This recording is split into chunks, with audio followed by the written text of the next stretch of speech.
Brasil tivesse sido evangelizado por negros, que tipo de barulho uma pessoa cheia do Espírito Santo faz? Eu, se fosse você, assistiria até o final desse vídeo. Em nome de Jesus, que você não saia sem se inscrever. Queremos chegar ao número de 5.000 inscritos até o final de 2025. Outra coisa que você pode fazer é deixar seu like. É muito mais barato que uma banana. Esse like que você vai deixar aí não te custa absolutamente nada e ajuda muito esse ministério. É uma oferta que você acaba deixando pra gente. E o comentário. Por favor, deixa um comentário. É muito importante seu comentário. Por quê? Porque isso ajuda a gente a melhorar o que a gente está fazendo aqui. Deus te abençoe. Assiste aí até o final, por favor. Não vá embora. Assista até o final. Obrigado por sua presença aqui, pastor. Não sei se eu posso. Se você gosta de chamar de Vladimir, de Vlad, pastor Pode chamar de Vlad. Vlad. Pode chamar de Vlad. Vlad. Então, Vlad é pastor na Baixada, daí na Baixada, tem um trabalho lá na Gramacho. Eu conheci o trabalho lá, mas na época era uma missionária. Tem muita gente lá, né? Eu não sei se ainda tem muita gente, eu já tô fora do Brasil já há alguns anos. Eu fui ao Rio de Janeiro, mas um ano passado, mas eu não tive a oportunidade de ir lá e visitar os irmãos. Mas, Vlad, obrigado por você estar aí, obrigado Nada, eu que por ter aceito o agradeço. convite. O público que geralmente assiste a gente aqui, o público são 3 categorias, do maior para o menor. O maior grupo que assiste a gente são pessoas insatisfeitas com a igreja, com o movimento evangélico no Brasil, e pessoas que estão, de certa forma, desconfortáveis onde estão. Certo. Alguns são vozes críticas, outros não são vozes críticas, são vozes silenciadas. E aí vai. O segundo grupo são pessoas que desistiram da igreja, já não frequentam mais nenhuma igreja evangélica, mas ainda nutrem paixão por ela, uma paixão platônica, às vezes uma paixão à distância, e desejam, de alguma maneira, encontrar um grupo para poder fazer parte. E o terceiro grupo é menor, mas está em expansão, é os que saíram da igreja e estão muito bem, obrigado, não me fale sobre isso, vamos trocar de assunto.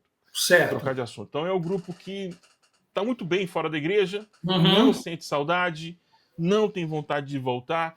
Alguns do nosso linguajar teológico comum apostataram da fé. E uma pergunta, não, uma afirmação, uma provocação que você fez numa live que está no Spotify, no mês de julho, acho que é da rede Novas Narrativas Evangélicas. Novas Narrativas.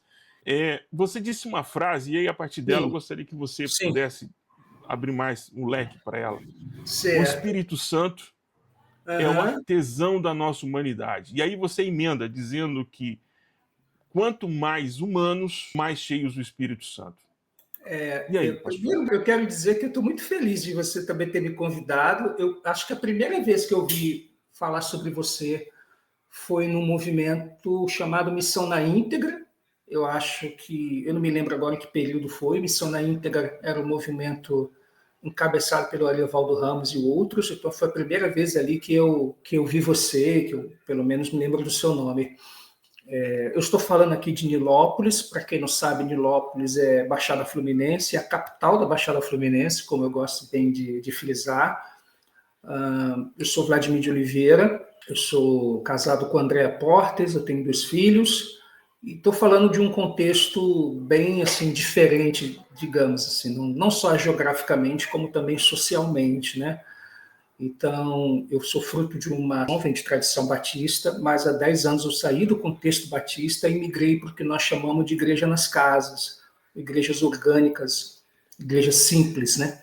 Inclusive, algumas dessas reuniões aconteceram aqui exatamente onde eu estou, que é a casa dos meus pais. Hoje a gente está num espaço melhor, mas nós temos expressões, como a gente chama de redenção, que o nome da nossa igreja é Redenção, para além do nosso local oficial, que é Nilópolis. Nós temos um grupo na região dos Lagos, e nós temos um grupo também no interior de Duque de Caxias, que é um outro município aqui da Baixada Fluminense. Essa frase, Buchak, que você usou, né, que você está trazendo aqui à baila, é uma afirmação que eu tenho logo depois de eu fazer uma reflexão muito simples, né, de Lucas capítulo 4, quando Jesus diz que o Espírito do Senhor Deus está sobre ele. E esse Espírito do Senhor, né, que está sobre Jesus, essa unção que está sobre Jesus, gera empatia, quer dizer, gera alguma relação de afeto de preocupação, e é uma preocupação afetiva e uma preocupação efetiva. E isso é um traço de humanidade. Então, se o Espírito Santo está sobre nós, se o Espírito Santo está nos impelindo para alguma direção, ele vai nos levar para o cuidado, para uma ação mais estratégica, mais assertiva, mais planejada em direção aos vulneráveis.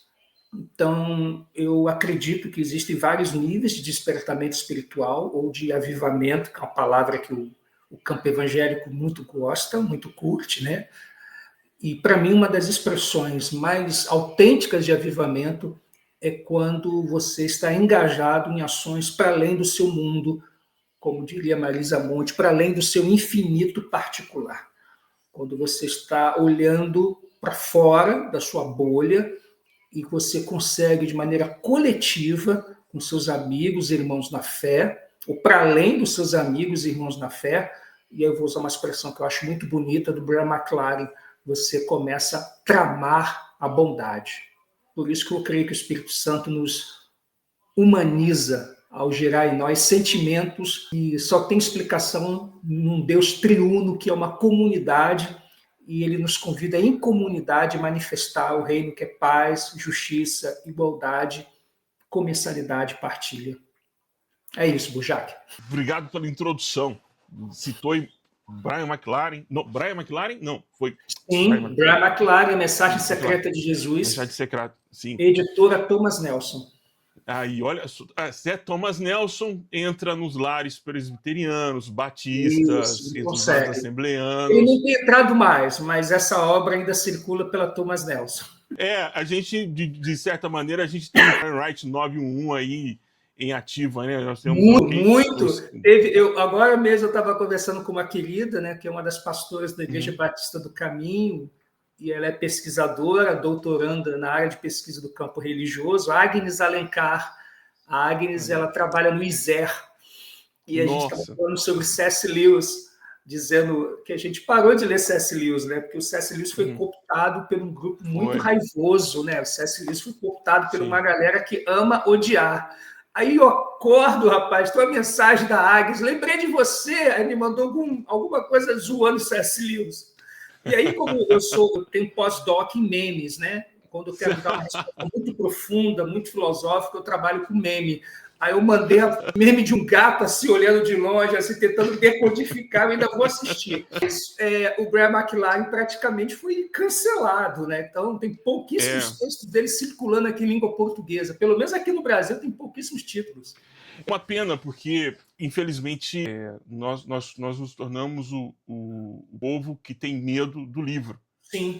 Somos o povo que, chegando no Brasil, a nossa história, a história evangélica no Brasil é de democratização do ensino, é uma história de democratização e acesso universal à educação para pobres, ricos, mulheres e homens. E, ao final, nós nos tornamos o filme que me faz lembrar muito, não é nem aquela série me fugiu o nome da série, mas A Vila. A Vila me lembra muito isso, né? Da ideia, essa ideia de proteção exacerbada, né? Os tutores da nossa consciência. Isso é muito complicado. Quando você diz essa expressão, o Espírito Santo como anfitrião da nossa humanidade, e você ainda diz o seguinte, que esperar que o Espírito Santo venha, né, que essa é uma expressão que você chamar ou esperar que o Espírito Santo venha, que está nas nossas canções, está na expectativa no coletivo, na mente, no imaginário coletivo do evangélico, pentecostal ou não, tradicional ou não, esperar que o Espírito venha. Quando ele vem, a expectativa dele vir. Mas aí você diz assim, o importante é saber o que acontece quando ele fica. E aí eu te pergunto, o que acontece com a pessoa cheia do Espírito Santo? Eu vou voltar uma questão aqui. Quando a gente estudou no seminário, né, a gente estudou uma matéria chamada Teologia Sistemática, né, que é uma matéria bonita, pomposa, né, e o Espírito Santo está lá no campo da chamada pneumatologia, né, que é estudo sobre o Espírito. E Eu venho de tradição batista, então o Espírito Santo sempre foi visto com uma certa desconfiança, uma certa preocupação, né? Porque ele é um tema, objeto, pessoa do campo pentecostal, né? O próprio nome, né? As próprias referências que nós temos de avivamento vai nos levar em algum momento para alguns lugares, para alguns ambientes, né? Menos para uma igreja batista a priori. Por onde o Espírito Santo esteve, ou manifestação do Espírito Santo ocorreu dentro do contexto batista, isso terminou muitas vezes com o desligamento dessas pessoas. Ou a igreja foi desligada da convenção, o pastor foi desligado, pessoas foram removidas. Então, o tema Espírito Santo, a teologia do Espírito Santo, sempre foi um tema que sempre gerou preocupações. Eu estou fora do contexto batista há bastante tempo, então eu não sei se ele ainda gera preocupações.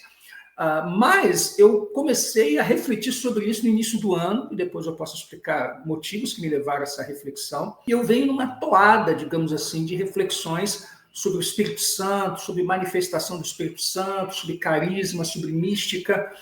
E a conclusão que eu cheguei é que quando ele fica, né, quando o Espírito Santo faz morada em nós, a gente tem um compromisso radical com os pobres. Essa é a conclusão que eu estou chegando.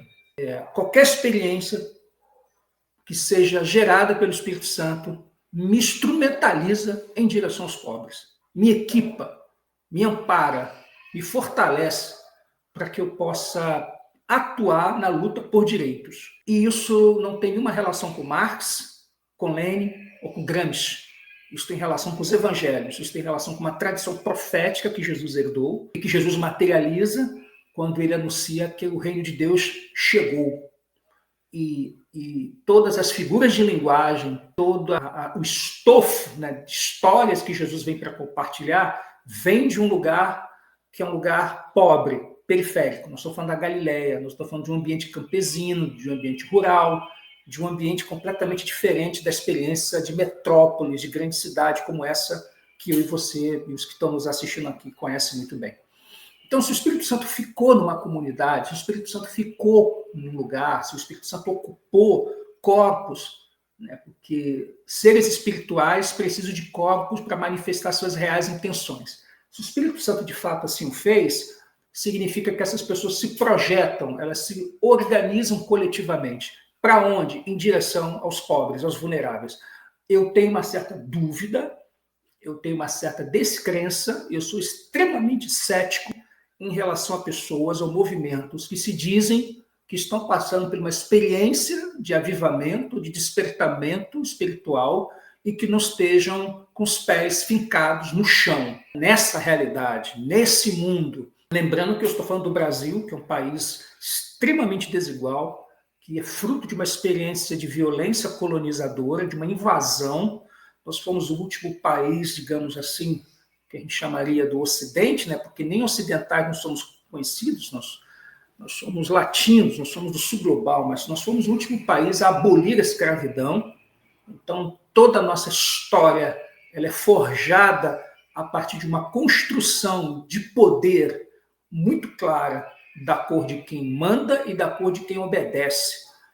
Então, qualquer despertamento, avivamento que não nos dê lentes para decodificar o Brasil e confrontar estruturas, no meu caso, né, que legitimam todo tipo de abuso, todo tipo de violência, o Espírito Santo não está ali. Pode estar outro tipo de manifestação, pode estar outro tipo de experiência, e eu tenho lido isso, eu tenho acompanhado algumas pessoas. Há uma experiência de avivamento hoje, Bujac, que está para além do contexto cristão. Você está na Europa e a gente comprou o discurso de que a Europa, de alguma forma, estaria, né, vivendo uma experiência pós-cristã. Ou melhor, o cristianismo na Europa é uma experiência que já foi superada. Eu estou lendo alguns autores, não cristãos, dizendo que não é bem isso. O que está superado é a institucionalidade. O que está superado é os ritos que acontecem dentro de estruturas, e quando estou dizendo estruturas, eu estou falando do templo, do CNPJ, de todo o arcabouço histórico que aquela instituição impõe sobre os fiéis. O que me parece é que há um movimento hoje, para além do Brasil, e particularmente também no Brasil e na Europa, de despertamento religioso e espiritual. E o que mais me chama a atenção é o foco, para onde isso está indo. Alguns estão cuidando da natureza, alguns estão cuidando de povos originários, alguns estão cuidando de comunidades quilombolas, alguns estão plantando árvores, alguns estão em movimentos sociais. Eu fico muito atento para onde isso está indo. No meu caso, eu estou cada vez mais comprometido não só com o Jardim Gramacho, mas com o meu entorno, que é a Baixada Fluminense. É isso. Foi mutado. Então, eu acho uma coisa interessante é que há muitas coisas, você vai falando e eu vou anotando aqui. Olha, o pessoal que está aí querendo buscar um tema, o pessoal que está de sociologia, o pessoal que está fazendo história, está buscando o tema do TCC, já está desesperado. Ouça, leia, veja essa live, porque aqui tem muitos insights para você ir buscar algum tema aí e tal. O compromisso radical com os pobres. Sim. É uma afirmação. Uma pessoa cheia do Espírito Santo, ela tem compromisso radical com os pobres. E aí você fez um recorte. Isso não tem uma leitura marxista, gramsciana, não tem uma leitura leninista, não tem nada, porque isso é anacrônico, né? Isso é anacronismo básico. O compromisso radical com os pobres. Na sua perspectiva, é uma provocação, só para ver se a gente pode pensar alguma coisa assim. Nimrod, lembra desse personagem lá do Antigo Testamento, que desenvolveu tecnologia de caça, e com tecnologia de caça, com acúmulo, ele gerou poder, controle sobre as pessoas, que é o herdeiro de Caim. Nimrod tornou-se o nosso paradigma do ser humano vencedor. É do Vale do Silício, é verdade. Ele é do Vale. Aliás, ele controla tudo isso que a gente está, todas as plataformas que nós estamos, o que a gente está fazendo, ele tem controle. Ele é do Vale do Silício.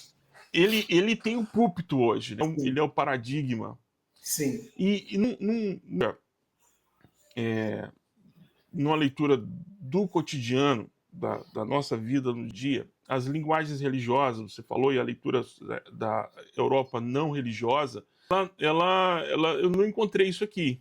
Assim, quando eu cheguei, claro, existe um número muito grande de pessoas que se declaram ateus, existem pessoas que se declaram ateus, mas creem em todos os ritos da igreja, pessoas que estão envolvidas na vida social da igreja, mas que não se declaram mais cristãs. Isso aqui na Espanha é fruto de 40 anos do franquismo, que matou sobre a legitimidade, matou, sequestrou, violou a vida de muitas pessoas, inclusive de muitas mulheres. E aqui isso ainda é muito recente. 40 anos da promulgação da Constituição, que unificou o país. Né? Então, é uma coisa muito específica daqui da Espanha. Mas assim, e você falou uma coisa sobre o estar cheio do Espírito Santo, é um compromisso radical com o pobre. Em 2020, qual a leitura que você faz do movimento evangélico global ou brasileiro à Covid? Qual é a sua sentença? Porque você estava no olho do furacão. Eu pensei que essa live ia ser mais tranquila, que a gente fosse fazer um papum aqui.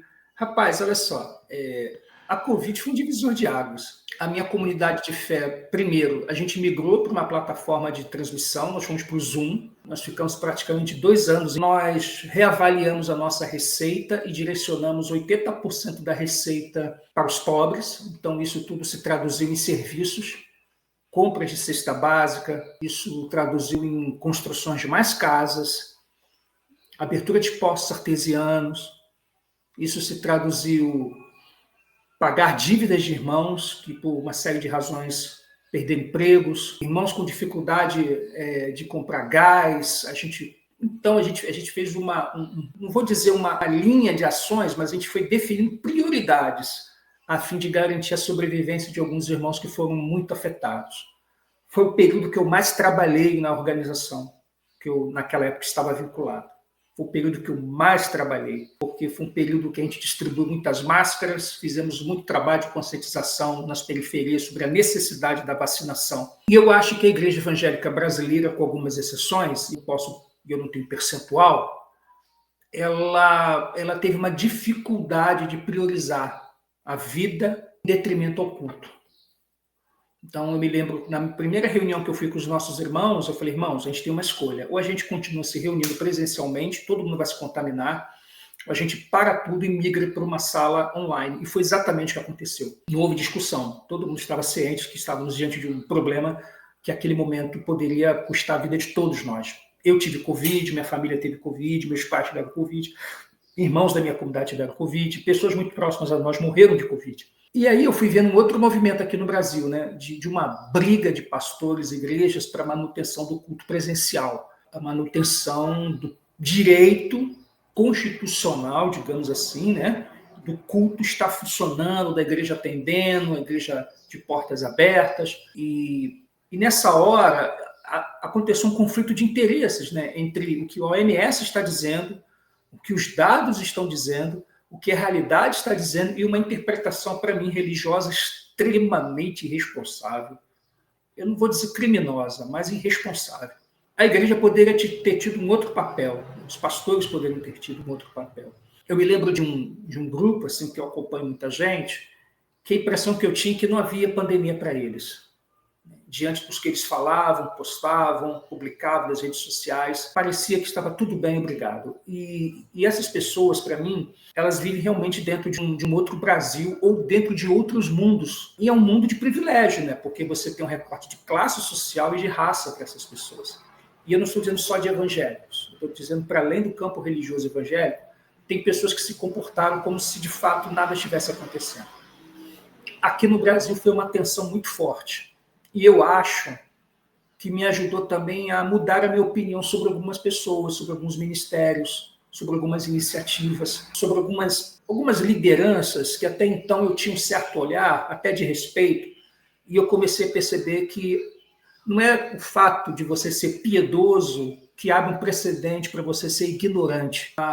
Eu gosto muito de uma expressão árabe que está numa canção da Legião Urbana. Renato Russo diz que a ignorância é vizinha da maldade. Então, eu fui percebendo que um certo não saber foi sendo ancorado com discursos de ódio, xenofobia, e sem falar, né, a chamada fake news. Quando eu falo sobre o compromisso radical com os pobres, eu vou encerrar aqui porque eu quero falar uma outra questão, senão eu vou ocupar muito o seu tempo. Mas eu queria falar sobre uma outra questão, porque foi uma experiência que eu tive há 2 semanas atrás e que me certificou por que o compromisso tem que ser radical com os pobres. Mas, respondendo a sua pergunta, a pandemia, para mim, foi reveladora ao ponto de mostrar que nós temos lideranças que, com muito poder, poderiam ter ajudado muito mais, poderia ter sido um aliado da ciência, digamos assim. Eu compartilho do mesmo com você, da mesma opinião. Eu acho que nós perdemos uma grande oportunidade com a Covid de nos colocarmos como um farol de esperança, um local de afeto, um local de oração, um local de busca de consolo, de ser a igreja que Jesus queria que a gente fosse. A gente perdeu a grande oportunidade de girar, né, esse conceito que nós temos. Grandes denominações poderiam ter feito isso. E resolveram ir numa outra direção, ouvir o espírito da época e não o santo. E o espírito da época dizia que você deveria combater esse espantalho chamado comunismo, que censura, comunismo, ditadura, porque agora é aquela máxima: se tudo é ditadura, nada é ditadura. O que cola, né? Que é o que querem fazer colar na gente. Em relação a tempo, tranquilo. Se você tiver tempo daí, eu tenho tempo de cá. É o seu tempo aí, é o meu tempo daqui. Quando você falou uma frase também nesse podcast, aliás, esse podcast pautou a nossa conversa hoje aqui. Sim. Você disse que o amor é o algoritmo que a gente deve seguir. Porque algumas pessoas estavam... Você citou o caso de uma pessoa que disse que o Espírito Santo tinha dito para ela que ela deveria voltar ao Instagram. E você achou isso tão efêmero, tão inútil. E aí você solta essa: o amor como nosso algoritmo. O que seria isso, pastor? O amor como o algoritmo do crente. Rapaz, a menina, eu não vou dar o nome, né? Que eu não vou dar mole para o algoritmo, né? A menina falou que o Espírito Santo convidou ela para voltar para o Instagram. Eu falei, cara, Bujac, deixa eu contar uma história aqui para você que eu passei, tá, Bujac? Certo. Eu estive recentemente na IBAB. Eu tenho estado lá, né? E eu só vou onde eu sou convidado. Eu tenho uma regra muito básica, Bujac. Aham. Eu só vou onde eu sou convidado. Eu também. Se me convidou, eu vou com o maior prazer. E não foi a primeira vez. A primeira vez foi no encontro do Renas. A segunda vez, o ano passado, num evento que tinha até então o ministro dos Direitos Humanos. E agora eu fui convidado pelo Instituto Galileia.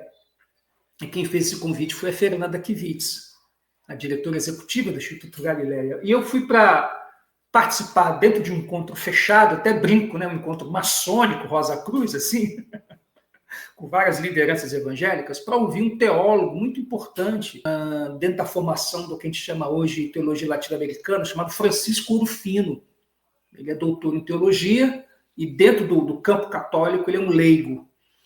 Bem, eu fui para participar desse encontro e eu fiquei muito impressionado com a habilidade dele, tanto no aramaico quanto no grego, para o mundo semita, profundo conhecimento da história, digamos assim, dos povos antigos.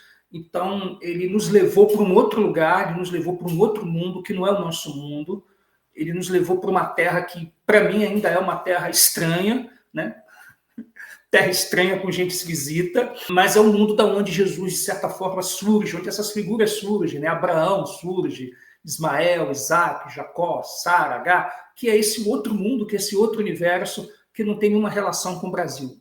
A única relação que há, primeiro, é que todas essas experiências acontecem dentro de contextos onde a pobreza, onde a vulnerabilidade, onde o risco social é muito claro e que atravessa algum desses personagens. No caso de Agar, junto com Ismael, logo depois de Sara ter colocado ela para fora da sua tenda, né, para fora do seu clã.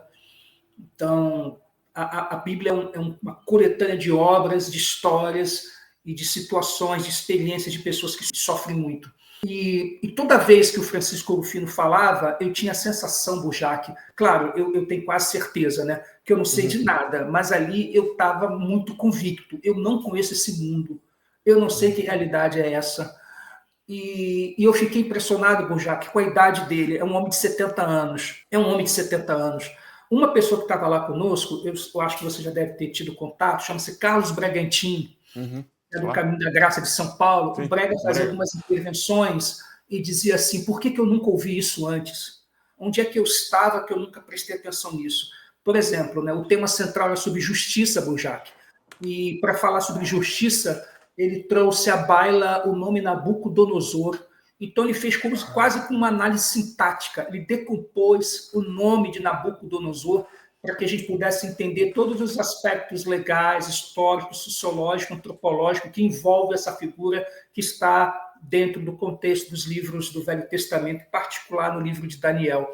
Bem, quando me apresentaram, o Ed me fez questão de me apresentar o Francisco Rufino, ele disse assim, Vlad, esse aqui é Francisco Rufino e ele mora na Baixada Fluminense. Bem, Bujac, se você conhece a Baixada Fluminense, até aí tudo bem, né? Baixada Fluminense, você tem Nova Iguaçu, você tem Mesquita, você tem Caxias, é tipo Terra-média e Nárnia.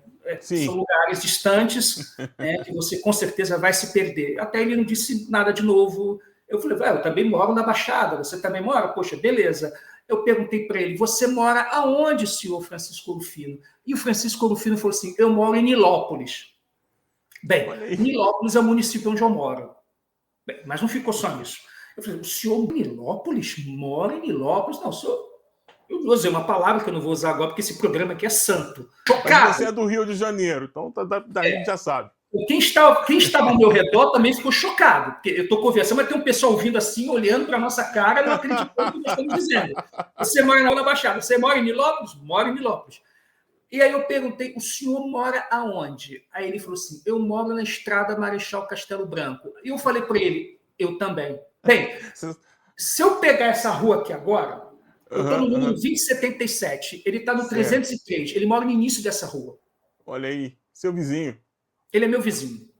E aí esse meu vizinho, toda vez que ele tentou usar alguma experiência análoga ao mundo semita, ele falou de Caxias, ele falou de favelas, ele falou de Vila de Cava, ele falou de Mesquita, ele falou de Nova Iguaçu, ele falou de Jardim Gramacho, ele falou de lugares ermos que o periférico conhece. Ele falou do meu chão. Bem, olha aí. Ele mora em Nilópolis, que provavelmente ele fez uma opção preferencial pela pobreza, porque o perfil dele, o recorte racial, ele poderia morar no Grajaú, ele poderia morar no Meier, pelo menos, na Tijuca, ou na Barra. Não, ele mora... Eu saí dali convicto. Ou a gente se compromete, de fato, com a mensagem de Jesus, ou a gente vai brincar. Porque eu acho que é exatamente isso que vem acontecendo. A gente está brincando. Tem uma outra expressão, mas eu vou usar essa que eu acho que é mais tranquila. A gente está brincando. E aí, foram 2 dias sobre justiça. 2 dias. E um dos alunos desse grupo, para mim, é uma das mentes mais brilhantes, a despeito de alguns posicionamentos teológicos, é uma das mentes mais brilhantes do campo evangélico, chama-se Ed Rebekiewicz. O Ed já tinha ouvido Francisco Rufino. O Ed estava aos pés de Francisco Rufino. Vou ser mais exato. O Ed estava aos pés do meu vizinho. O Ed estava sentado ouvindo um nilopolitano falar. Tudo bem que o Francisco ele veio da região sul, mas ele mora aqui em Nilópolis há mais de 40 anos. Então, é nilopolitano. A gente vai se encontrar provavelmente essa semana, vamos tomar um café, e a gente vai começar a construir uma jornada com ele. E aí teve uma pergunta, Bojac, que ele deixou no final desses 2 dias de encontro: o que nós vamos fazer com tudo que foi dito aqui? O que nós vamos fazer? E aí nós fomos divididos em grupos menores, em mesas menores, e ficamos entre 4 e 5 pessoas. E o meu grupo, junto com um diálogo que a gente teve ali, a gente chegou a algumas conclusões. Teve um irmão que trouxe um conceito, não sei se é de Foucault, a diferença entre poder e autoridade. Porque ele disse o seguinte, que muitas vezes o pastor tem poder, mas não tem autoridade. Tem autoridade, mas não tem poder aplicar o que foi dito aqui. A outra questão que a gente chegou à conclusão é de que alguns que estavam ali, com aquelas informações que foram trabalhadas, elas vão morrer ali. Por exemplo, tinha uma turma ali, muito bonita, muito cheirosa, muito descolada, um tênis daquele ali custa um rim meu. Essas pessoas dificilmente vai vir tomar café comigo. Porque geograficamente, desculpa, eu vou usar canções porque as canções conseguem falar por mim quando eu fico alterado. Né? Diz uma canção que quando o Hotel Marina, quando acende, não é por nós dois. Os inocentes do Leblon não sabem de você e nem vão querer saber. Isso é do Antônio Cícero na voz da sua irmã Marina. E eu não estou falando Marina de Oliveira. Estou falando Marina. São pessoas que vivem do outro lado do túnel. Então, o que foi dito ali, a gama de informações, e detalhe, né? Ele vem do CEBI, que é uma escola teológica de teologia popular. Então, ele fala de uma maneira acessível. Minha mãe vai entender, você vai entender, e o cara do Vale do Silício vai entender. Então, assim, é muito fácil de entender. Não dá para você falar, cara, isso é muito complexo. Complexo era a reação de algumas pessoas. Tinha umas pessoas lá que falavam difíceis. Eu acho até bonitinho, acho legal. Eu acho que é um ensaio para ir para o programa do Bial. Eu acho que é um ensaio para ir para o programa da GNT. Eu acho que é um ensaio, sabe, para falar um café filosófico. Mas não é um ensaio para falar com o público de Jesus. Não é um ensaio para falar no chão onde Jesus pisou. E eu acho também que é uma forma bonita de dizer que eu não vou fazer porcaria nenhuma. Eu só estou falando bonito aqui para dizer que eu vou ter mais o que fazer na vida. Eu vim aqui a convite da tia Fernanda. Então, quando eu falo do compromisso radical, eu estou falando de uma influência que eu tive agora. Vai fazer, sei lá, 15 dias que eu tive em São Paulo. Eu fiquei hospedado na casa de um presbítero da IBAB. Quer dizer, eu fui levado para o mundo do Oriente Médio, eu fui levado para uma outra realidade, e esse tempo e espaço cruza diretamente com a periferia. Cruza com a Rocinha, cruza com a Maré, cruza com o interior do Brasil, cruza com o Nordeste. Então não cruza com a Faria Lima, não cruza com a Vieira Souto. Quem faz esse exercício de desconectar o texto e nos colocar nesse outro lugar, eu acho que é má vontade, e aí eu acho que tem um problema de caráter de algumas pessoas. E eu não estou negando que o acesso de Jesus à casa de Zaqueu, José de Arimateia e Nicodemos não significa que Jesus não esteja disponível para determinadas classes sociais, mas ele não era encontrado lá toda hora, a todo momento. Aliás, é incidental esses encontros, né? O levaram para esses lugares. Ele foi para a casa de Jairo em situações muito específicas. São encontros incidentais. O corre dele é na rua. É. Então, eu acho que o que o Francisco me trouxe é o reconhecimento do óbvio. E aí o Nelson Rodrigues diz que só os gênios percebem o óbvio, então... Não, é interessante, o óbvio ululante, né? Sim. quando você fala, interessante essa percepção, até porque eu não entendo, e eu quero ouvir você, eu tenho um montão de outras perguntas aqui, por favor, se você tiver tempo daí, eu tenho tempo de cá. Sim. Justamente nesse ponto em que você fala, é possível uma teologia hoje, uma construção de uma teologia, porque nós precisamos da filosofia porque ela é o esquadro da construção dogmática. Não tem como. Eu odeio filosofia, amo teologia sistemática, é uma afirmação contraditória. Você só precisa escolher qual é o filósofo que você vai calçar. Você vai calçar Platão, Sócrates, Aristóteles, aí você escolhe quem você vai calçar na sua teologia dogmática. Toda teologia dogmática tem um padrinho filosófico.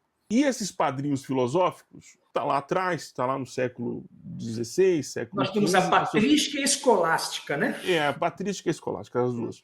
E aí a gente tem uma ferramenta que é a sociologia, que é um desprendimento do iluminismo, graças a Deus. Os autores, Bourdieu, a gente tem um montão deles outros por aí, até quem nos mostrou a construção do capitalismo a partir da fé protestante, que é o Karl Weber, que nos disse sobre isso. E aí a pergunta é, meu irmão, é possível hoje uma teologia sem uma leitura social e completo? Porque os nossos e outros irmãos de outras cores teológicas têm tanto medo de uma teologia que é ancorada na leitura social? Primeiro, se a gente for fazer um quadro do pensamento teológico, tanto a patrística quanto a escolástica, ela tem base teológica. Se não for no platonismo, né, é no aristotelismo. Né? Então, Platão e Aristóteles cunharam. Eu sou da educação, sou da pedagogia. Então, por exemplo, na Idade Média, a mãe de todas as ciências era a teologia. Quer dizer, ela foi, de certa forma, responsável por todos os outros saberes. Então, se você vai começar a estudar a história da formação pedagógica, você vai passar pelos... Você vai chegar em Santo Agostinho, por exemplo. Antes de você pensar em Anísio Teixeira, você tem que pensar em Santo Agostinho. Antes de pensar em Paulo Freire, você tem que pensar em Santo Agostinho. Porque a experiência pedagógica está naquele espaço. Querendo você ou não, isso é um fato. Então, acho que são dois grandes momentos da alta Idade Média, da baixa Idade Média, em que você tem os principais pensadores dentro da cristandade. O problema é que a modernidade quer nos levar para um outro lugar. E aí eu acho que essas ferramentas, sociologia, antropologia, história, a própria geografia, são ferramentas em que essa escola, tanto a escolástica quanto a patrística, não tem. Porque eles pensam a realidade a partir da eternidade. Eles pensam a realidade, a teologia moderna, a partir de instrumentos do campo social.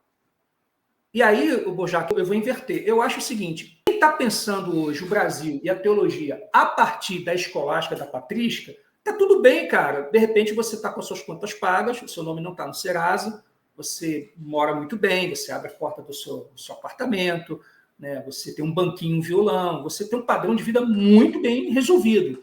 E eu acho que está tudo bem.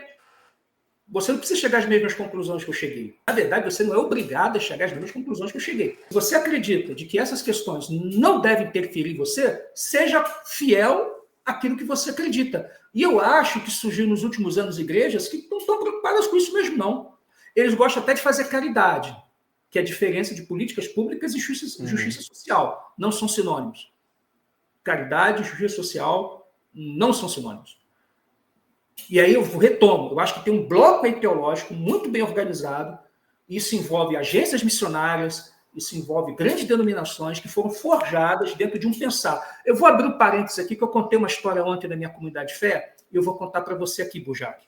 Ok. Alguns anos atrás, Bojac, deve ter sido 2021, eu recebi, Bojac, no local onde eu estava atuando naquela época, um grupo de membros da Igreja Batista da Geórgia, na Flórida, chamado Ebenezer. Essa igreja foi pastoreada pelo pai e pelo filho Martin Luther King. Era a primeira vez que a gente estava recebendo membros vindos dessa igreja. Era uma comitiva de aproximadamente 30 pessoas, vamos pensar assim. Bem, foi a primeira vez na minha vida que eu tive contato com missionários negros, batistas. A igreja por onde eu fiquei mais tempo, 10 anos, essa igreja ela foi pastoreada e ela foi plantada pelo pastor sulista.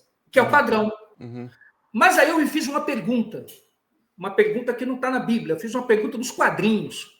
Uhum. Tem uma série da Marvel chamada O que Aconteceria Se? Sim. Bom, sou um aficionado também, então estão no mesmo universo. Eu me fiz a seguinte pergunta. O que aconteceria se os missionários que viessem trazer a fé batista fossem exatamente negros, recém-libertos, via uma guerra civil? Porque diferente Boa daqui, pergunta. lá estiveram uma guerra civil, lá foi uma guerra violenta. Que tipo de percepção sobre Deus nós teríamos se os missionários que viessem de lá tivessem lutado na guerra civil a favor pelo fim da escravidão e eles fossem negros e estivessem vindo do norte? Eu posso lhe garantir, Burjac, que a percepção desse Deus seria outra. Eu posso te garantir, Burjac, que o contexto batista seria outro. Eu vou adiantar. O Deus que veio lá com os americanos, eles eram em duas frentes, né? Primeiro que os que perderam receberam todo o apoio e subsídio político, econômico de Dom Pedro II. E foi para uma cidadezinha chamada Santa Bárbara do Oeste. E lá ficaram locados.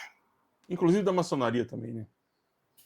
Inclusive, né, é o caso mais curioso, merece um estudo mesmo, tá? Na cidade de Americana, os confederados têm uma festa. Os confederados, para quem não sabe, são racistas. Fecha parênteses. Mas vamos lá. Depois você tem a segunda leva, que a gente chama de protestantismo de missão. Quer dizer, o protestantismo que já vem com ideais de expansionismo.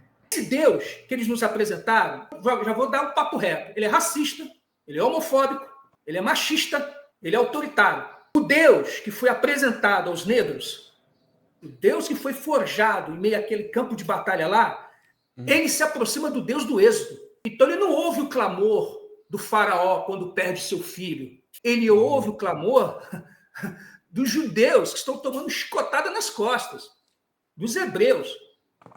Ele é o Deus dos oprimidos. Logo, que Brasil batista nós teríamos, então, nesse multiverso?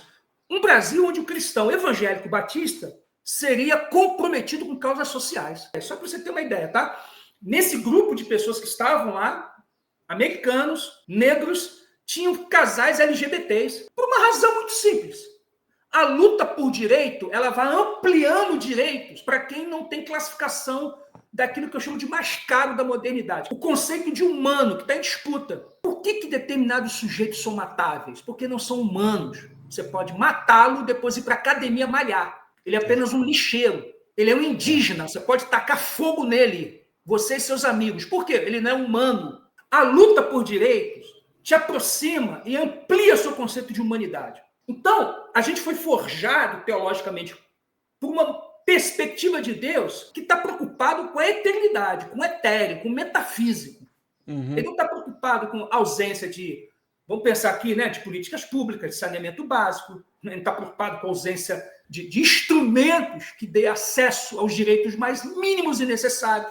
Quem está lá nessa bolha, está tudo bem, cara. Está tudo bem. Eu estou falando a partir de um outro lugar. E aí eu não estou cobrando as pessoas para chegar às mesmas conclusões que eu. Eu não estou pedindo para você chegar à mesma conclusão. Eu estou tentando dizer que eu estou lendo o texto a partir de um ferramental. Porque todo mundo lê o texto a partir de uma lente. Ó. Nenhuma leitura é neutra. Eu fiz uma opção.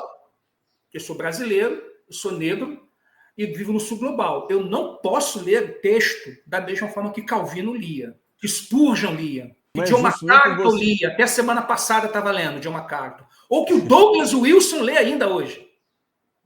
Inclusive, secretário do governo americano, né, repostou um vídeo do Douglas Wilson falando da importância do voto feminino.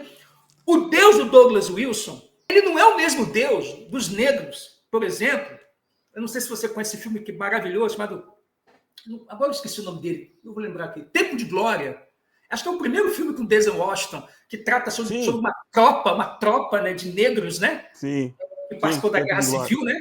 Sim. E eu não vou dar spoiler, eu já fiz essa roda com adolescentes de Jardim Gramacho 2 vezes, e é um filme maravilhoso, O Matthew Broderick, ele é um comandante de uma tropa de negros. Sim. O que você acha que sai da cabeça de um negro que conquistou a liberdade? E qual a relação que ele vai fazer com Deus? Pergunta para o James Cone, em Deus dos Oprimidos, em Teologia Negra. Esse Deus tem lado. Eu termino dizendo o seguinte: se uma pessoa poderosa, rica, se sente muita vontade com Deus, com certeza não é o Deus dos oprimidos. Não, isso é Se o Alan verdade. Musk, se o Alan Musk, se o Trump e se outros que eu não vou dizer aqui para o algoritmo não nos alcançar, usam Sim. o nome de Deus a toda hora, a todo instante, nós não estamos falando do mesmo Deus. Esse é um recorte Mas fica muito importante. claro. Isso é um recorte importante. Isso é um recorte importante. Esse tipo de reflexão. Eu sou muito partidário, e aqui é realmente uma filosofia de vida, de que você pode ler a Bíblia como você quiser. Você pode utilizar Exatamente. a interpretação que Choro você é livre. quiser, as lentes que você quiser, só seja honesto em declarar quais são essas lentes e permitir que outras pessoas digam que a sua leitura está equivocada. Até porque falar cristianismo não é conveniente, porque nós temos cristianismos no plural. Sim. E a nossa miopia para a história da igreja, até porque quem nos contou a história da igreja no seminário, na formação teológica que nós temos no Brasil, é uma árvore que pende só por um lado e não é uma árvore, na verdade. Ela parece uma trepadeira, ela só vai para um canto assim.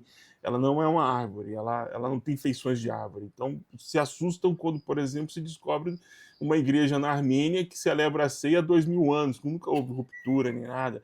As pessoas descobrem que existe uma igreja de ritos, uma igreja forte, muito forte na Etiópia. Então, exatamente isso. Eu ia falar da Etiópia, porque quinta-feira agora eu estou de novo lá na Fiocruz.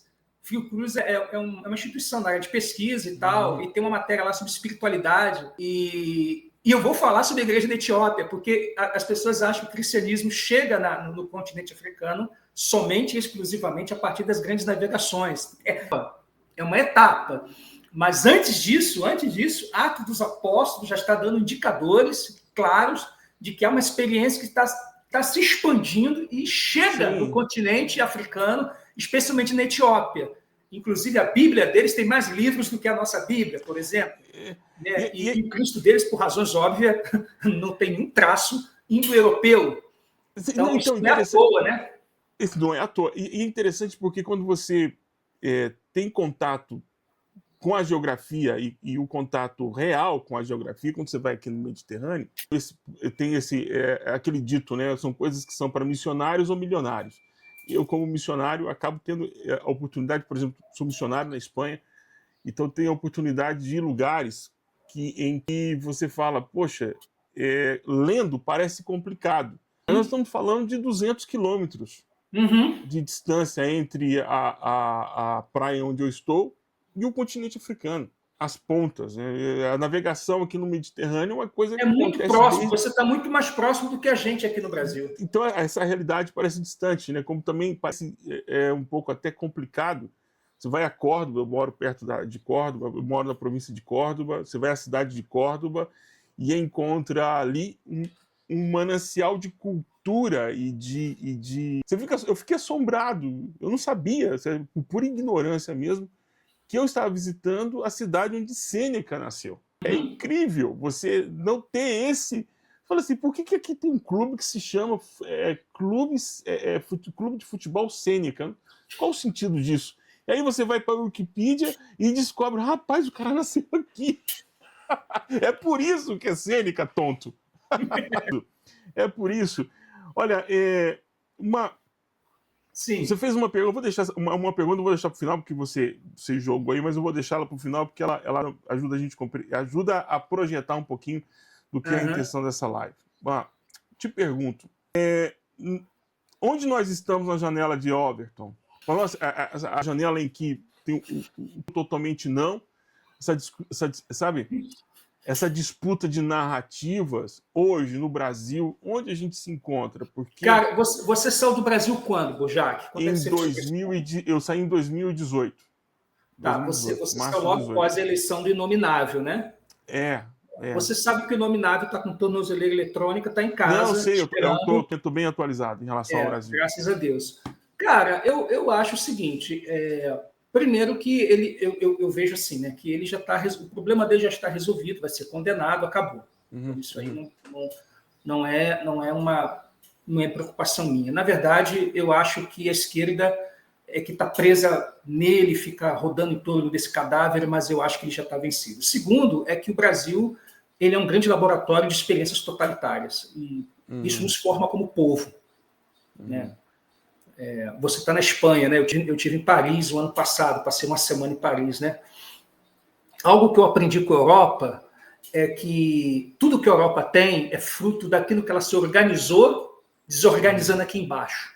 Exato. Eu me organizo aqui em cima, mas eu desorganizo vocês. E o Brasil é fruto desse processo. Né? Então, eu acho que tem um componente totalitário, que são as Forças Armadas, que historicamente são organizações antidemocráticas, está no DNA. Está no DNA do movimento. Antidemocráticas. Eu acho que o único ator novo, recém-chegado, são os evangélicos, que chegou agora, mas você tem outros movimentos, né? Você tem aqueles grupos politicamente ligados à grande mídia, que sempre também flertaram com o sistema totalitário. Eu acho que o que está hoje marcando presença, inclusive ontem, 7 de setembro, né? Tinha pastores de novo lá na Avenida Paulista, em pleno domingo, né, cara?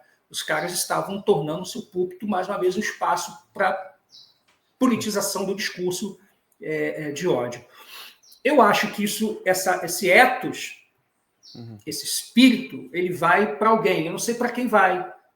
Eu não sei, mas alguém vai acolher esse discurso e, de novo, né, Deus, Pátria e Família vai ser o componente de junção. Eu vou usar uma expressão eu vou usar uma expressão que está naquele documentário da Petra Costa. Né?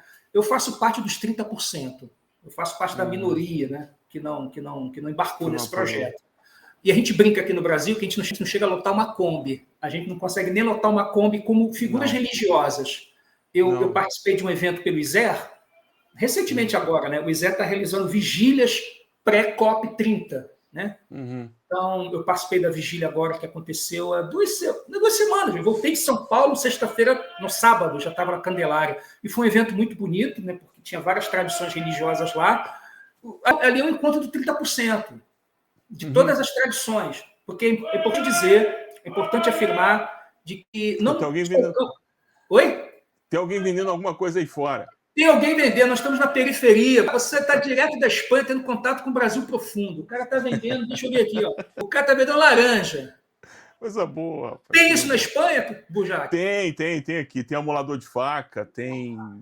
Então tá beleza. O cara estava aqui vendendo laranja. Aí tem amolador de faca. Pô, então, poxa, dá para fazer, dá para chupar laranja, dá para cortar laranja e chupar laranja, Bujac. Então, Bujac, olha só, até me perdi onde eu estava, Bujac. O que eu ia falar agora? Não, você estava falando, voltou do encontro, a vigília do ICER com esses 30 que não enche uma Kombi. Eu achei muito bonito, tinha Hare Krishna, tinha o pessoal do Daime, religiões de terreiro, tinha os indígenas. Aquilo é o 30%.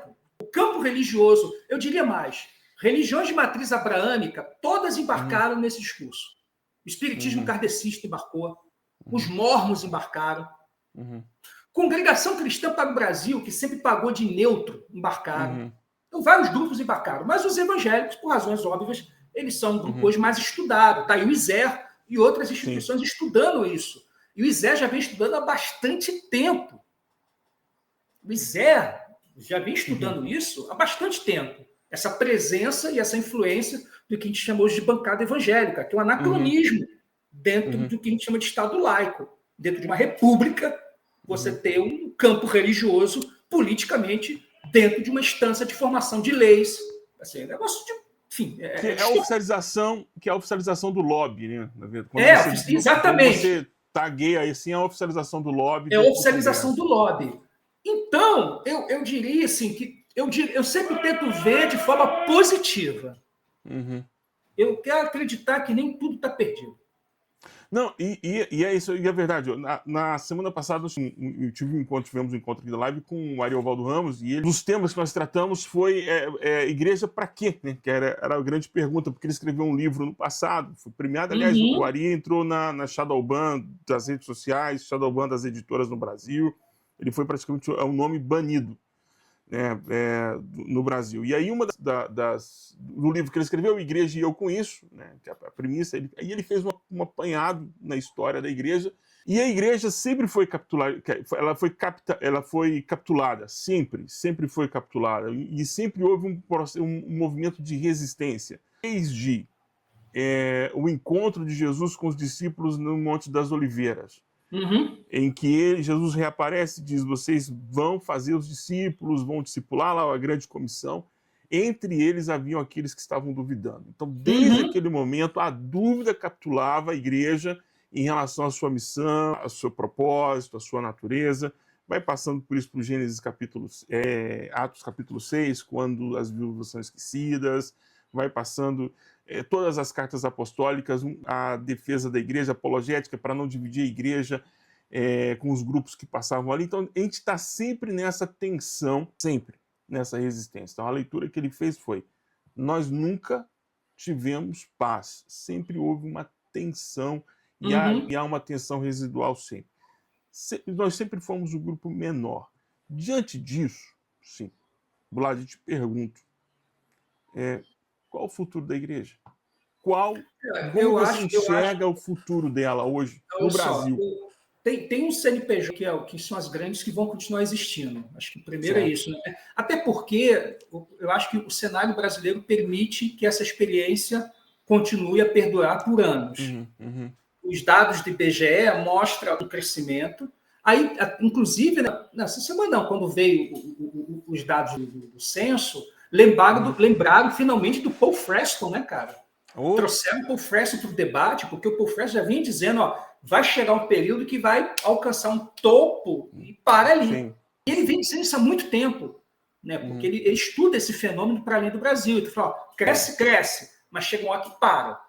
Exato. Então, por exemplo, tem um crescimento que está restrito a algumas regiões. Por exemplo, no Norte e Nordeste, o catolicismo ainda continua forte. E vai continuar forte. Então, eu acho que nós temos dois futuros ali. Nós temos o futuro da instituição, que vai continuar, porque está num processo ainda de crescimento, de expansão, e sob forte influência está no Lidência. Esse Deus, aqueles, volto a dizer, né, que perderam a guerra civil. Vamos pensar assim? Pensar dessa forma, só para fins pedagógicos, né? Vem a partir de um lugar, vem a partir de uma figura, e essa figura é do Deus lá, que ficou muito triste porque a escravidão acabou a escravidão, e aí o que os batistas fizeram? Criaram a Convenção Batista do Sul como uma resposta. Não pode acabar a escravidão. Então, a partir dali, você cria todo um projeto, e esse projeto no Brasil ainda está em andamento, esse projeto não para. E eu tenho visto movimentos como o nosso se organizando. E aí eu acho assim, que vai depender muito da nossa capacidade, estou falando da minha e de outros líderes, da gente dar o máximo de sustentabilidade e seriedade para o que a gente está fazendo.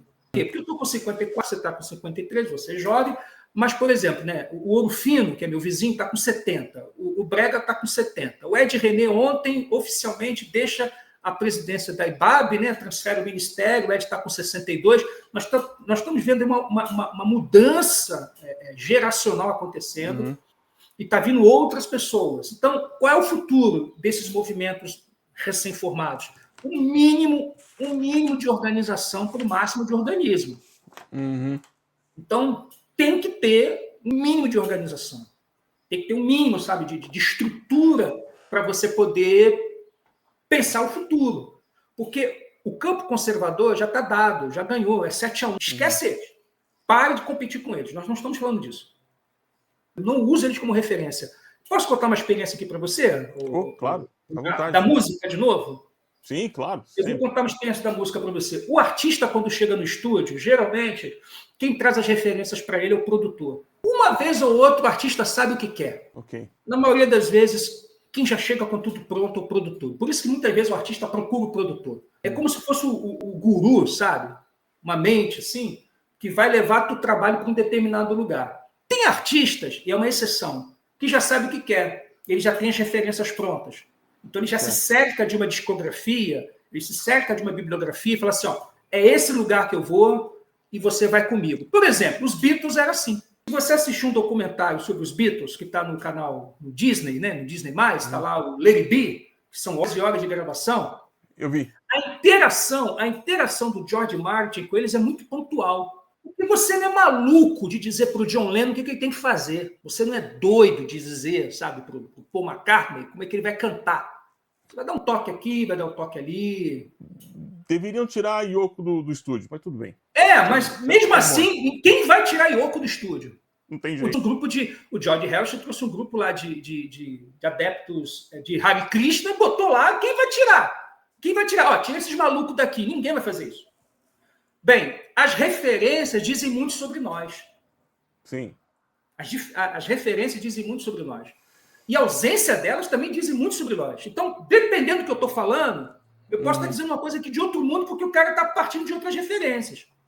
As referências que eu tenho hoje estão me dizendo o seguinte: nós precisamos nos organizar para que a gente possa criar um futuro possível para movimentos não institucionais como esse que a gente já conhece, que já está garantido. Esse movimento está garantido. Eles vão continuar fazendo cruzadas. Ó, o ano que vem tem Descende, tá? Ai. O ano que vem tem Descende. O problema do Descende é porque o Descende não vem. É spam, Descende, deve cair na caixa de spam, pode ser. O Descende, o ano que vem tem Descende. E ele acontece nas grandes capitais. Ele precedeu a chegada do Covid, cara, aqui no Brasil.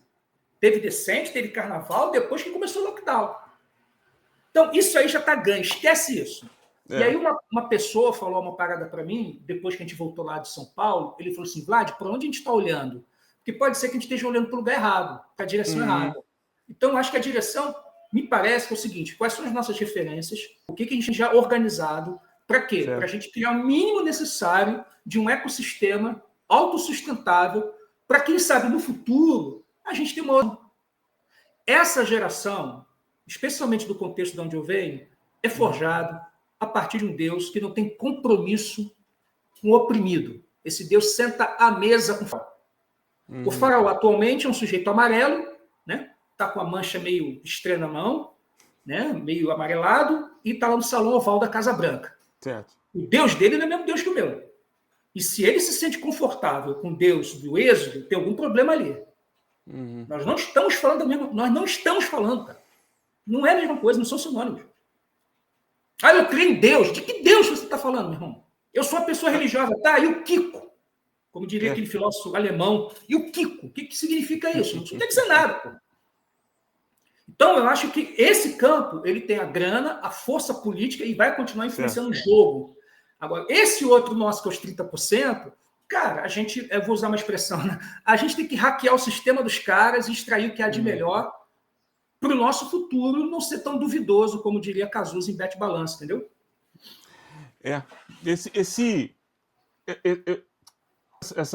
recortes interessantes sobre isso tudo que a gente está falando, e principalmente o que você disse aqui sobre quem é o inimigo, né? Já que citamos tantas letras aqui do Legião Urbana, para as pessoas que não gostam, paciência. Quem é o inimigo, quem é você? A gente precisa entender, né? Acho que a leitura do tempo, a leitura a leitura do momento que a gente está fazendo esse discernimento, nos obriga a entender que há uma batalha que não é necessária. Tentar reverter convertidos, falar com convertidos que já estão fechados com a ideia de que o evangelho ele deve proteger a família, a estrutura familiar.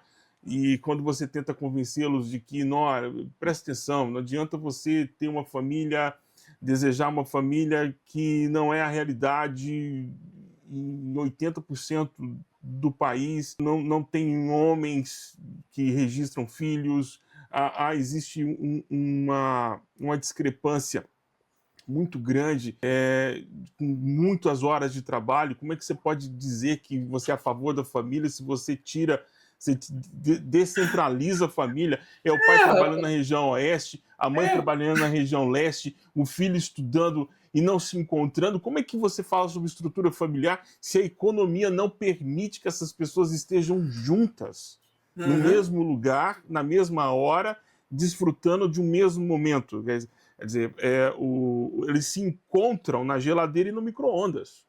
Exatamente. E nos grupos de WhatsApp da família. Quer dizer, o único lugar onde muitas dessas famílias conseguem ter um mínimo de harmonia é no grupo familiar do WhatsApp. Quer dizer, então a realidade econômica é o nosso grande inimigo nesse ponto das famílias. O que destrói a estrutura familiar é a economia, não é a comunidade LGBT, não são as leis que garantem direitos civis a essa comunidade, não é nada disso. Tem uma frase, eu não sei se você conheceu o Paulo Brabo, né? Ele tinha um site chamado Bacia das Almas, né? Eu me lembro de um texto dele, né? Tudo aquilo que você não concorda, qualquer movimento social diferente daquilo que você acredita que é correto, você chama de comunismo, né? Qualquer mudança fora do convencional, né? E aí ele tem uma foto de novo eles, né, os sulistas em frente à Casa Branca, né, contra a integração, que é aquele período, né, que os negros vão começar a estudar junto com os brancos,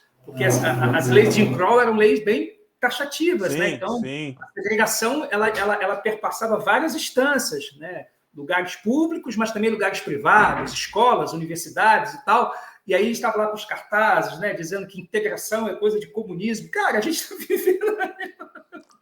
Isso me lembra muito quando você vai falar sobre o apartheid e a teologia holandesa e o apartheid, e aí o cidadão vira para você, da cosmovisão cristã, desse espantalho, ele vira para mim, ele consegue dizer para mim, não, mas temos que separar o autor da obra. Aí eu falo, mas essa equivalência não acontece quando você vai ler os autores que você não gosta, e você junta o autor e a obra. Isso. Entende? Essa mescla. Uma vez, eu tenho um amigo que ele era de um movimento, e aí eles receberam um grupo de irmãos sul-africanos brancos, né, para uma conferência. E eu fiquei com isso, cara. Né? Eu falei assim, cara, eu acho que ele precisava saber, assim, perguntar assim por onda, assim, só se perguntar assim, ei, o que seu pai, o que sua mãe estava fazendo no verão passado, durante o governo da Margaret Thatcher, o período que Mandela ficou preso. E aí, como é que vocês estavam? Né? Porque provavelmente você deve ser um adolescente. Né? Então, assim, eu acho que isso diz muito sobre o produto final que a gente vai entregar. A teologia que nós vamos entregar. A visão de mundo que nós vamos entregar. Isso diz muito. Então, assim, ele não vai vir de um campo neutro, ou uma palavra que as pessoas gostam de usar, né? A leitura da Bíblia isenta, 100% isenta de influências externas. Gente, assim, nem o autor original do texto tinha intenção de ser isento. Quando ele escolhe uma língua com que ele se comunica, a isenção já se rompe ali. Quando ele fala, eu vou escrever isso em grego, apesar de eu ter um domínio dessa língua. E mais, se tratando do apóstolo Paulo de maneira muito específica, não tem como, porque o filtro passa por Apolo, passa por outros amanuenses que ele utilizou. Quer dizer, eles não são... Paulo, talvez esse termo aqui não seja bom. E eu gosto, é uma imagem que me ficou na memória do filme Paulo, esse que tem o autor que está em tudo agora, esse inglês, é o Papa Francisco, está em Games of Thrones, está em todos os lugares. Ele interpreta o apóstolo Paulo. Tem um momento em que quem interpreta Lucas, acho que é o Cripsel, acho que é ele Lucas, ele interpreta Lucas, e Paulo vai falando para ele as coisas, e aí ele vai como concatenando a ideia de Paulo. Então, na concatenação das ideias, no registro, já temos aí uma escolha por palavras, uma escolha por termos, se põe no plural, se faça um neologismo, se faça justaposição de palavras. Não existe leitura isenta do texto bíblico, como não existe isenção. Desde o momento que você saiu do ventre, e até antes, mas vamos lá, quando você saiu do ventre da sua mãe, toda leitura de mundo que você tem é uma leitura de mundo com um tutor. Alguém escolheu para onde você vai olhar, alguém te colocou na posição que você vai ver as coisas, alguém pintou a parede onde você vai dormir. Tudo na vida tem... não existe leitura isenta. Não existe. Assim, se há alguma coisa que você possa aprender nessa live de hoje, é isso. Toda leitura ela está comprometida com alguma filosofia, alguma lógica, alguma ideologia. Deixa eu te fazer uma última pergunta. Não, antes da última pergunta. Fala do seu livro, por favor. Conta pra gente desse devocional. Eu escrevi um devocional porque descobri que algumas pessoas não oram. Não. Antes de você contar, deixa eu te contar uma experiência aqui sobre oração. Antes de vir para cá, eu vou te contar uma experiência para ilustrar isso que você falou. Antes de vir para cá, eu decidi levantar um grupo de pessoas para interceder. Porque eu acredito na intercessão. Eu sou de tradição batista, batista da Convenção Batista Brasileira, sou membro de uma igreja batista também, mas, graças a Deus, eu conheci o mundo carismático. E o mundo carismático me libertou de muitos... Eu era... Na casa do meu pai, sempre tocava samba. Sempre samba, sempre. A discografia do meu pai sempre foi samba.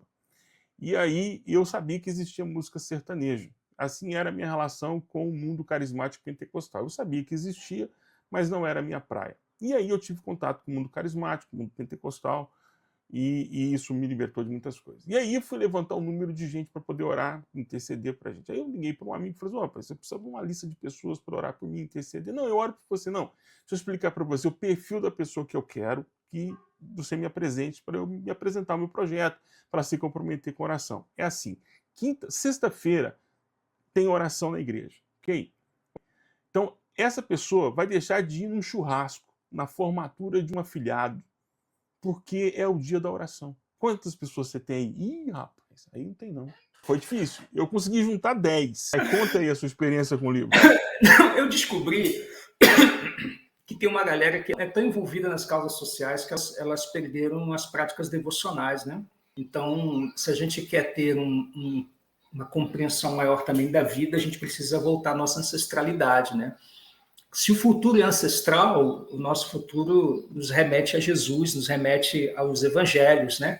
Então, com todo respeito aos adeptos de Marcus Garvey, com todo respeito aos adeptos do pan-africanismo, com todo respeito àqueles que militam causas muito caras, dentro também da questão negra, mas a minha fé, ela me leva a Jesus de Nazaré e é tudo aquilo que Jesus abarca. Eu vou usar uma expressão aqui que eu falei para minha esposa, eu me sinto como se estivesse voltando para casa. E eu vou explicar o porquê.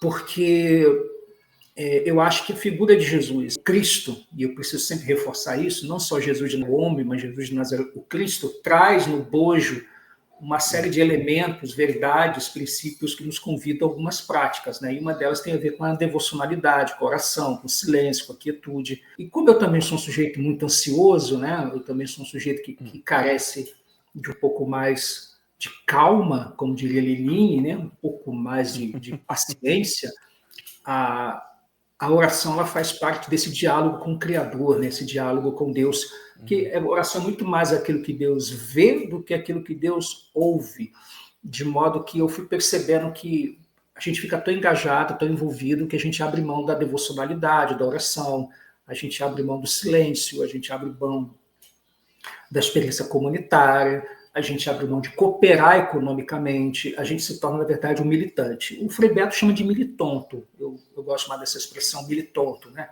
A pessoa, todas as passeatas, em todas as manifestações, mas a pessoa não está, de certa forma, engajado também, criando raízes para baixo e frutos para cima. O meu devocional, então, lançado pela editora Recriar, chama-se Sobre o Mesmo Chão, e ele é fruto dessa minha vivência em Jardim Gramacho. Eu estou lá desde 2016, o ano que vem faço 10 anos. A minha comunidade de fé também opera, atua de maneira estratégica naquele local. Recentemente nós terminamos agora a construção de banheiros e área de serviço, um contexto sem saneamento básico, sem acesso a banheiros, um ambiente que você não acredita que você está no Brasil, você poderia achar que está em qualquer país da África subsaariana. Então, é um devocional pensado para pessoas que atuam no combate ao que a gente chama de racismo ambiental. Então, o racismo ambiental, porque aquele cenário não está no Leblon, não está em Ipanema, aquele cenário está em Caxias, né? Jardim Gramacho é um bairro que fica no município de Duque de Caxias, que dos anos 70 até a década de 2000, até 2010, 2011 ali, teve o maior aterro sanitário da América Latina, né? Então toda a produção do lixo da região metropolitana do Rio de Janeiro foi direcionada para aquele local. E aquilo tem um impacto devastador, né? O lixo, ele criou relações de afeto, mas também perpetuou violências, desigualdades, e tem um legado que são os galpões, né? Agora mesmo um pastor que é muito parceiro nosso, da Igreja do Nazareno, muito parceiro mesmo das nossas ações, porque quando a gente faz a captação de recurso e vai realizar alguma obra, a gente viabiliza não só a compra de material, mas a gente paga a mão de obra. E o genro dele perdeu 4 dedos numa prensa onde ele trabalha, que é um galpão de reciclagem. Perdeu 4 dedos o menino. Foram amputados. Então, os galpões de reciclagem, eles também fazem a economia girar. Tem mais galpão de reciclagem em Jardim Gramacho do que outro negócio para que você possa fazer a economia girar, porque o lixo é um commodity, né? Lixo também é um negócio muito rentável. O livro é a partir desse lugar, a partir dessa experiência, a partir das relações, e cada capítulo eu termino com uma oração. Quem fez o prefácio foi o César Bellieni, um amigo de décadas. Atualmente ele é consultor teológico das novelas da Rede Globo. Ele começou com Vai na Fé, Renascer, e agora está em Dona de Mim.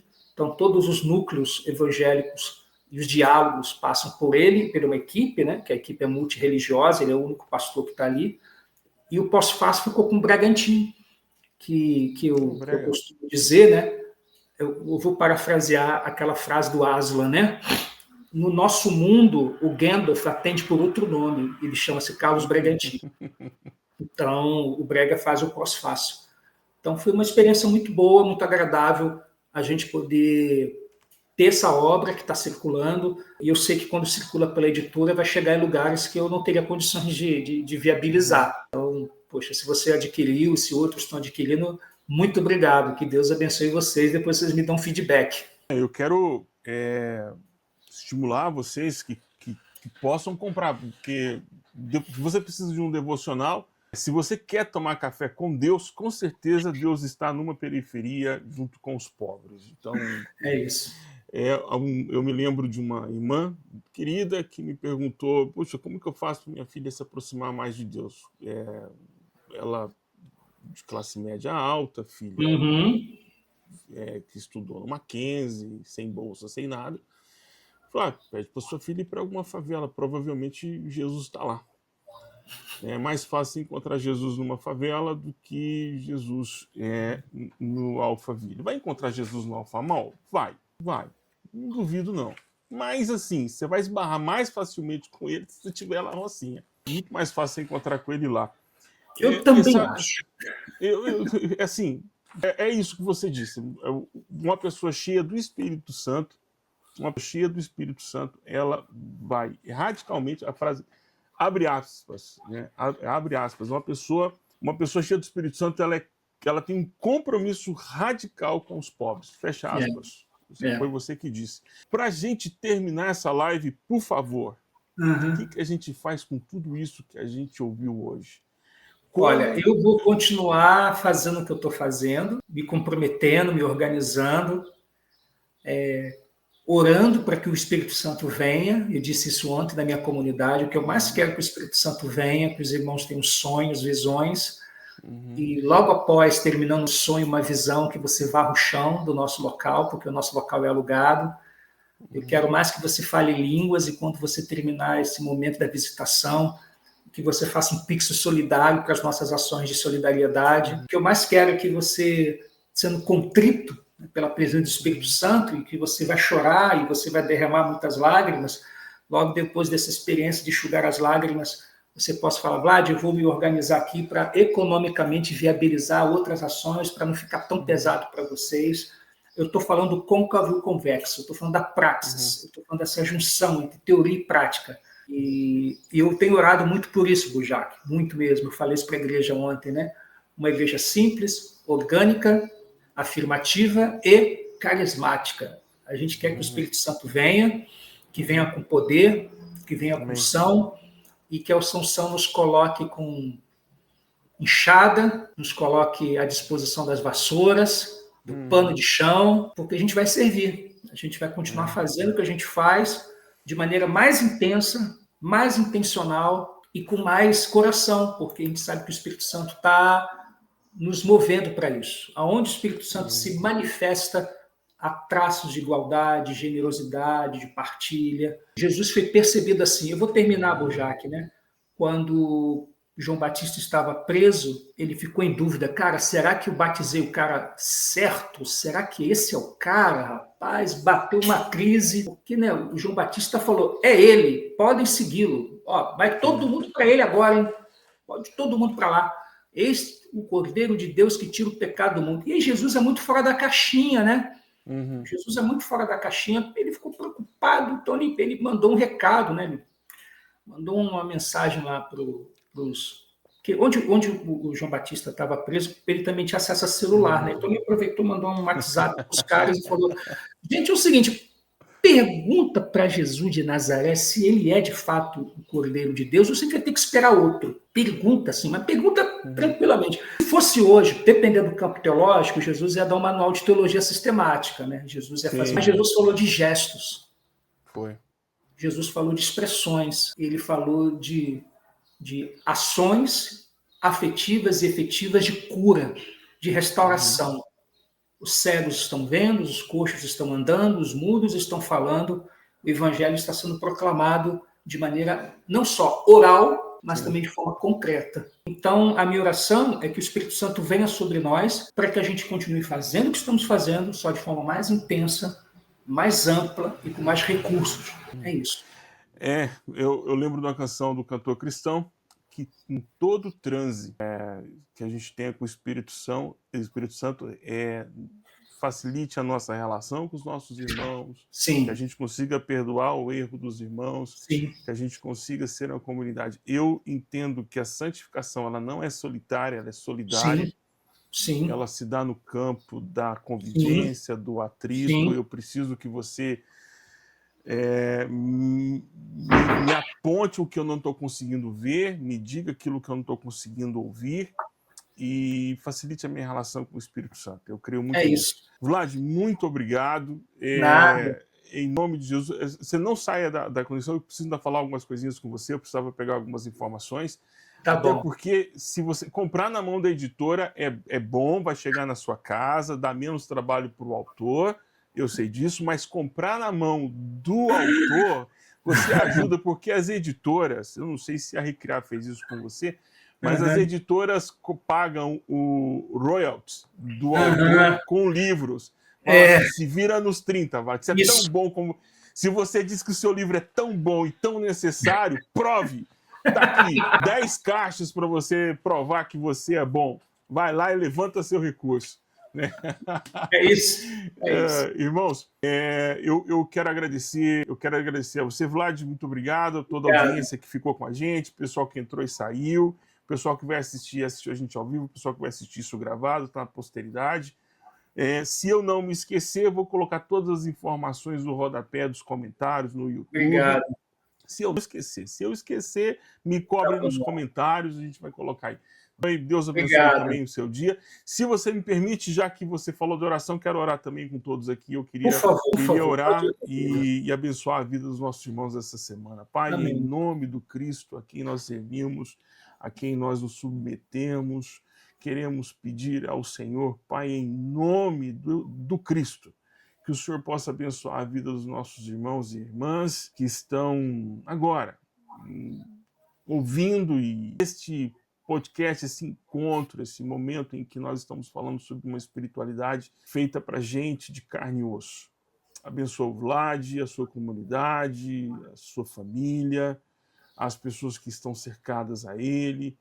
Te peço, em nome de Jesus, um constrangimento a todo aquele que é empresário, aquele que é um profissional liberal e que encontrou-se com Cristo. Que o constrangimento de Zaqueu caia sobre esta vida e ele devolva aquilo que não lhe pertence. Amém. 4 vezes mais, em nome do Cristo. Amém. Amém. Amém. Uma profecia, nova profecia de Zaqueu sobre a vida de todos. Devolva 4 vezes mais que você roubou, ladrão.